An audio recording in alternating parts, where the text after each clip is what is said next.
Hi everybody, it's Diane here. I'm doing a voiceover because there were tree trimmers in my area which were very loud. And here I am with a piece of cardboard that's 8 by 8. And I'm showing you that I'm going to wrap the edges with a cut up grocery bag so the edges of the cardboard don't show.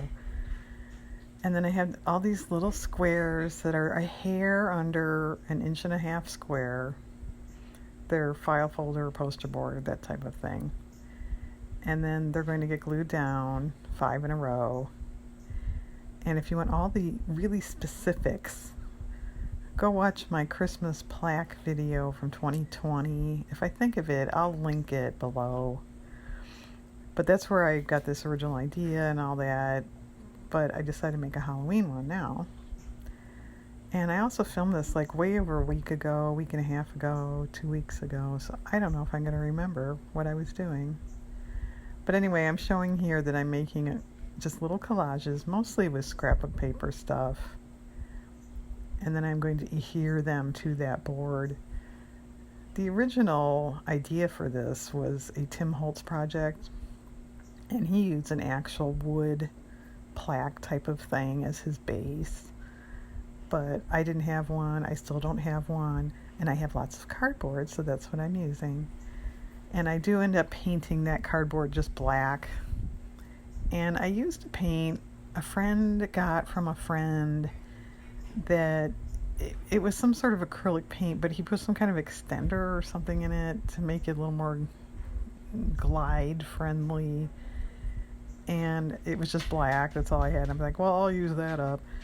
And it looks really good on the board and all, but I do point out at the end, the little tiles there, little collages, I even weighted them down, and some of them didn't want to stick to that. I think it was the paint, which, like I said, I repeat this at the end here.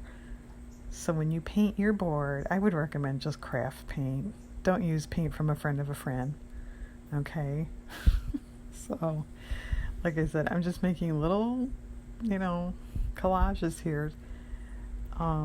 They're all different. I mean, they're all Halloween, obviously, so there's kind of related colors, but each little square is different.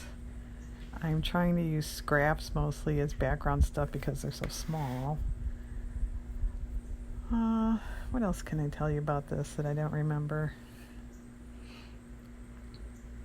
I don't know. That's just a plain cardstock. What's down there now under that cat is painted paper I made with rubber stamping and paint and stuff. I think it was on a grocery bag. And I kind of thought when I was doing, I don't know, 4 or so of these little tiles. I'm not going to have anything to say, and no, I'm not. That's just a paper I printed off my printer with some Halloween type words.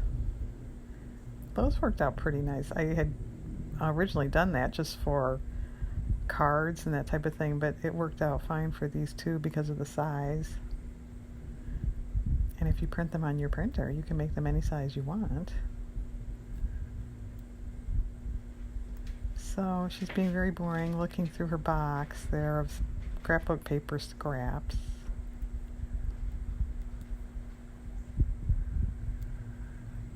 I had mentioned when I made the Christmas one, which, I should say, in case you're running off right now to watch that video, it's over an hour long. It's almost an hour and a half long. So it's a little bit of an investment there, or you can flip through, fast forward through it. Yeah, I don't make long videos anymore. They're too taxing, especially when you do the closed caption on them. But anyway, I was going to say, when I made that one, I had said, you could make these for other holidays, and I never got around to it. So 2 years later, she's making a Halloween one. But yeah, you can make Valentine's Day. You can make it more seasonal, like summer, fall, winter. It doesn't have to be a holiday specific thing. The Tim Holtz plaque he originally did was just vintage. It wasn't even a holiday or season. It was just vintage type images, which was very cool. And as a matter of fact, he now has little pre-made tiles of his own design you can buy. They're very cool and they're very convenient, obviously. But I think when you hand make them yourself and you can really, when you're in person, see the piecing and everything, it is more impressive. Apologies to Mr. Holtz, but it is.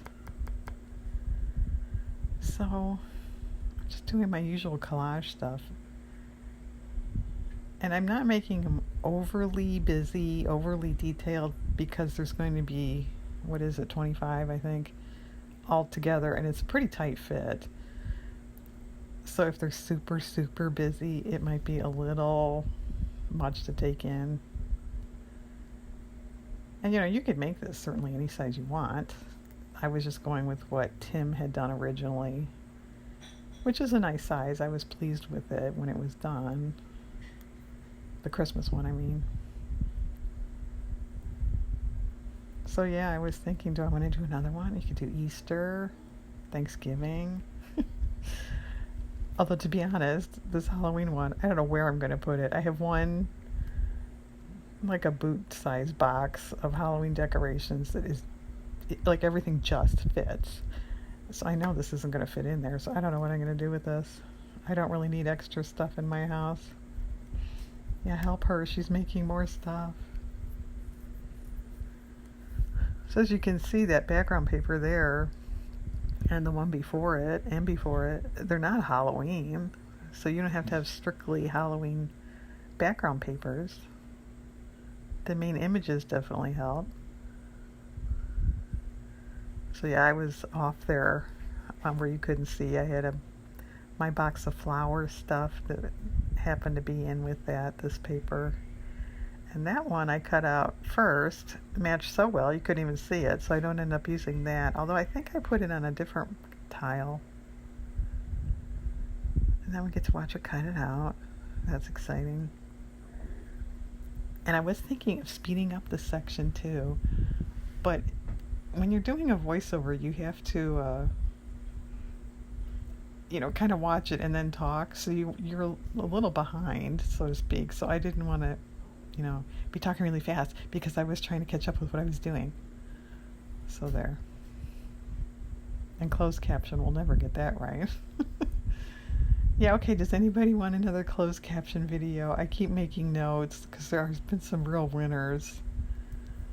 I was kind of thinking of doing another one, but I didn't know what to show. When I do those, I've been showing things so you have something to look at while I'm talking. And I didn't come up with anything, so. Alright, that pad you saw here, that's specifically a Halloween pad. I think it was Bo Bunny, but it's several years old now. So I'm trying to cut out this spider web without cutting into other spider webs. Yeah, such problems, right? There it is. And I'm surprised it didn't fall down in the box, so I couldn't find it. Garbage can.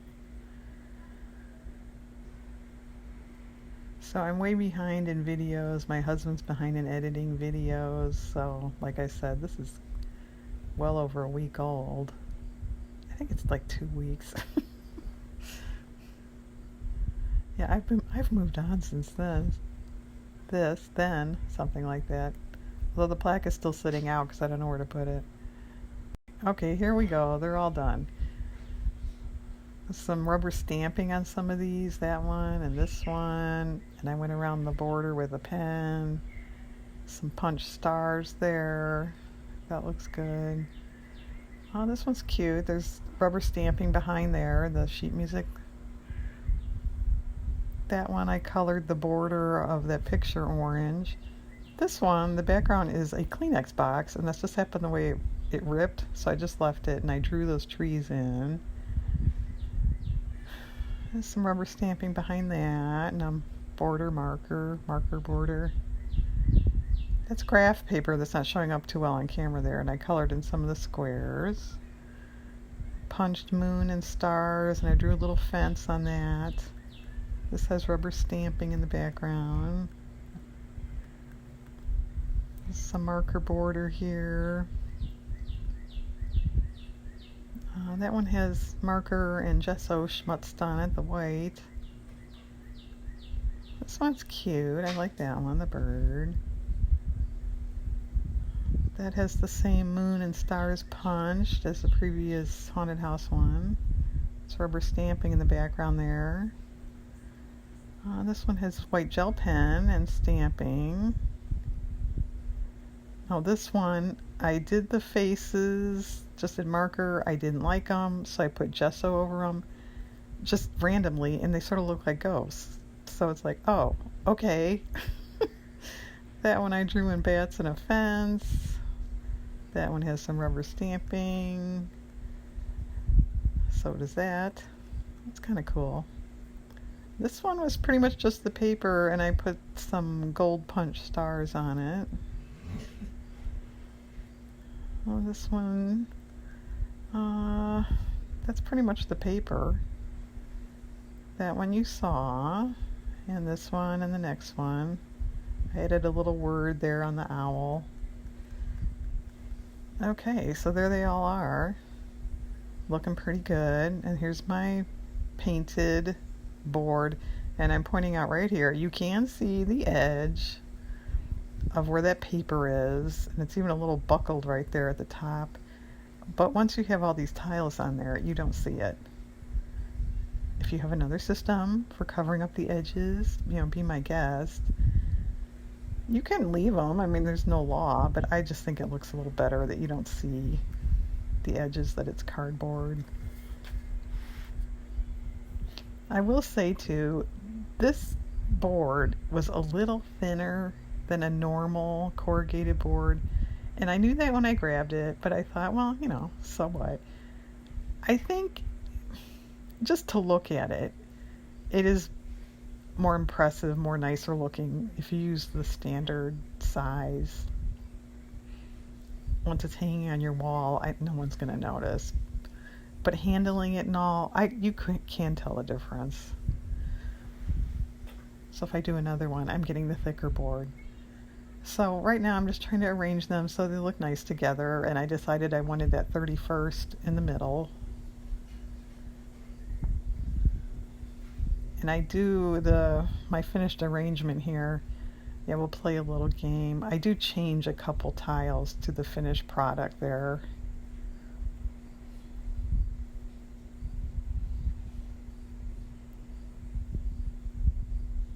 But, there's really no big formula here. It's just what I think looks nice. You would probably arrange it entirely differently and it would still look good.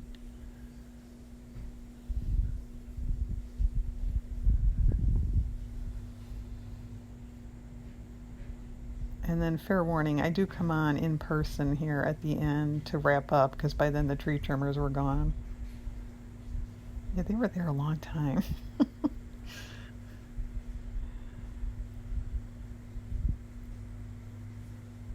So what I do now is glue it down and then Mod Podge over it and then varnish over that. So that's more or less it, and then I'll come on in person.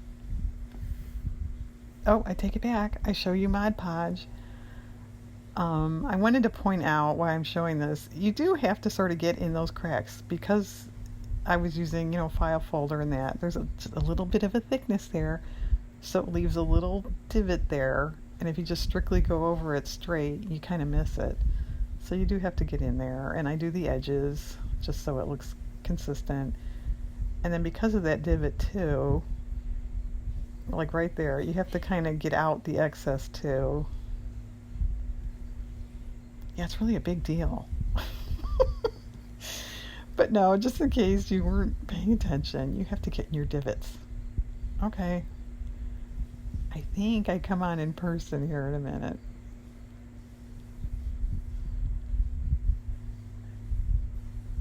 And two, while I'm thinking of it, you do right there where I'm laying it off, you want to make sure you get all your lines looking nice, because you can see them a little bit when it's dry.